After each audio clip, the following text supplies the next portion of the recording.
Shalom mes chers amis, voici la pensée divine numéro 332, feuille de route, 1 Roi le chapitre 2.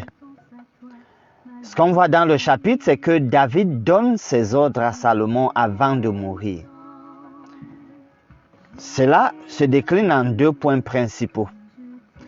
Il est d'abord question d'être fidèle à Dieu par une vie d'obéissance à ses lois.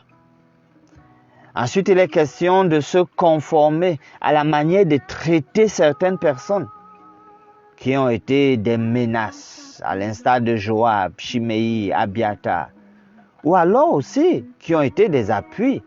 Le cas du fils de Barzillai est mentionné. Nous voyons que Salomon a suivi tous les ordres de son père. La finalité étant de réussir dans tout ce qu'il aura à faire et de pouvoir affermir son trône. Ce que je vois par là, c'est qu'en rapport avec le trône, c'est-à-dire le pouvoir, il y a toujours des gens à récompenser parce qu'ils ont été des appuis, des partenaires. Mais il y a ceux à écarter. Il y a des menaces à éliminer. Celui qui nomme va généralement préférer ses appuis. Il va s'appuyer sur ses partenaires. Clairement donc, cher ami, Salomon a dû prendre des décisions cruciales en rapport avec le leadership au début de son règne. Parce que pour ceux qui ont été comme des rebelles qui ont soutenu son frère Adonijah, il fallait les écarter. Pour ceux qui s'étaient montrés loyaux, ils étaient loyaux à son endroit et des associés, il fallait également considérer cela. Parce qu'en réalité, dans le leadership, il y a des gens qui interviennent comme des véritables cailloux dans la chaussure.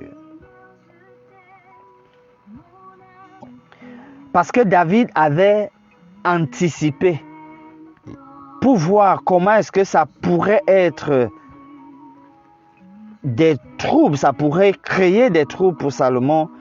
Il lui a donné des conseils. Et Salomon a bien fait de suivre ses conseils. Prions. Dieu notre Père, la feuille de route, la voie à suivre, ça commence par la fidélité à toi. Un bon leadership t'est d'abord fidèle, s'inspire de ta parole, de tes principes. Un bon leadership discerne parmi ses collaborateurs.